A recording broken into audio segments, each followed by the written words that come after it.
नमस्कार दोस्तों, मेरा नाम है गौतम और आज एक बहुत ही इम्पोर्टेंट टॉपिक के बारे में इस वीडियो में हम बात करने वाले हैं। जैसा कि आप सभी लोगों को पता है 2025 का जो फर्स्ट हाफ था वो बीत चुका है, जिसमें गोल्ड के प्राइस में बहुत ज़्यादा अप्स एंड डाउन देखने को मिले थे। लेकिन अभी जो सेकंड हाफ है, यानी कि जुलाई से लेकर दिसंबर तक, इसमें यह प्रेडिक्शन किया जा रहा है कि जो सोने का दाम है उसमें हो सकता है 20 से 25% तक गिरावट देखने को मिले। मतलब कि जो सोने का भाव है, इसकी संभावना है कि वो 75,000 से लेके 80,000 के तक गिर के आ सके। तो इस बात में कितनी सच्चाई है, यहाँ पे हम ये सारी चीज़ें जानने वाले हैं। फिलहाल वर्तमान समय में क्या कंडीशन है गोल्ड की, ये एक बार हम चेक कर लेते हैं। उसके बाद हम जानेंगे कि क्या वाक़ई में सोने के भाव में गिरने की संभावना है या नहीं। देखो, अगर हम सोने की बात करें तो जो उसका ऑल टाइम हाई था, वो 22 अप्रैल 2025 को हमें देखने को मिला था। उस समय जो सोना था, वो 1 लाख रुपए प्रति 10 ग्राम पार कर चुका था। ये उसका ऑल टाइम हाई बनाया था, लेकिन उसके बाद उसमें गिरावट भी देखने को मिली। जैसा कि मैंने बताया, 22 अप्रैल को यहाँ पे आप डेटा देखोगे तो 1 लाख 1 रुपए सॉरी 1 लाख 1,275 रुपए 22 अप्रैल को ट्रेड कर रहा था सोने का दाम। लेकिन उसके बाद उसमें सडनली गिरावट देखने को मिला और ये 2 मई तक आते-आते इसमें लगभग 5,095 रुपए, मतलब कि मोटा-मोटा 5% गिरावट देखने को मिला। और अभी भी अगर हम चेक करें लगभग डेढ़ महीने तक, यानी आज है हमारा 19 तारीख तक, अगर मैं चेक करूँ 19 मई तक, तो इसमें मोटा-मोटा 4.8% का यहाँ पे साफ तौर पे गिरावट देखने को मिल रहा है। तो क्या संभावना है कि आने वाले समय में 20 से 25% और इसमें गिरावट देखने को मिले? चलिए इस चीज़ को हम एक बार समझते हैं।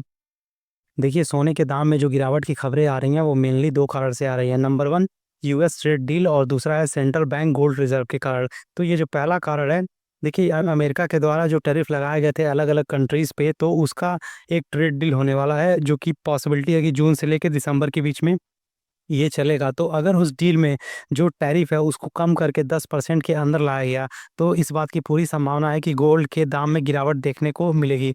20-25% नहीं, लेकिन फिर भी मोटा गिरावट आपको 10% 12% तक देखने को मिल सकता है।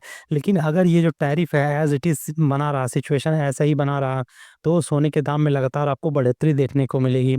इसके अलावा दूसरा जो सबसे इम्पोर्टेंट कारण है कि जितने भी ग्लोबल सेंट्रल बैंक रिज़र्व हैं, ठीक है? जैसे कि बड़े-बड़े कंट्री हो गए, जैसे कि रसिया हो गया, जापान हो गया, पोलैंड हो गया, इसके अलावा फ्रांस है, और भी जो बड़े कंट्री हैं जिनके पास ज़्यादा मात्रा में गोल्ड रिज़र्व है।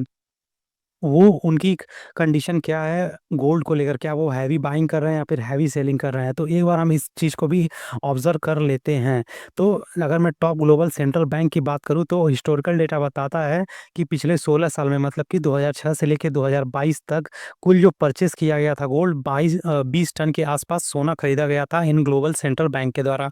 इसके अलावा लेकिन जो 2022 से लेके 2025 के बीच में, यानी पिछले 3 साल में 80 टन कुल परचेज़ किया गया था सोना। क्यों? क्योंकि 2022 में सभी लोगों को पता है कि रशिया और यूक्रेन का वॉर स्टार्ट हो गया था।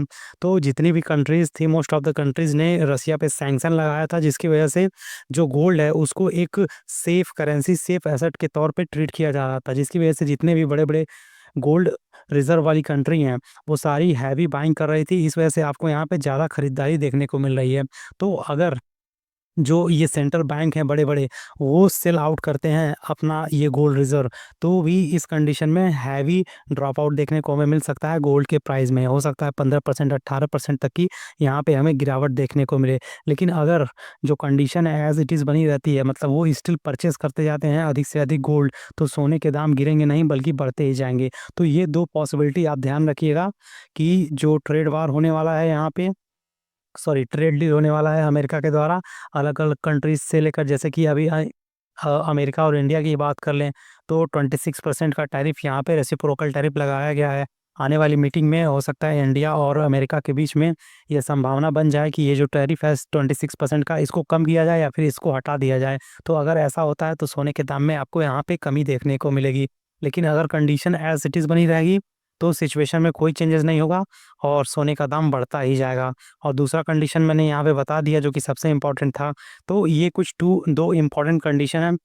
इन चीज़ों पे अगर आप नज़र रखोगे तो ईज़िली आप ट्रैक प कर पाओगे कि आने वाले 2, 4, 6 महीनों में कि सोने के दाम में उछाल देखने को मिलेगा या फिर भारी गिरावट देखने को मिलेगी। तो आई होप ये सारी चीज़ें यहाँ पे आपको समझ में आ गई होंगी।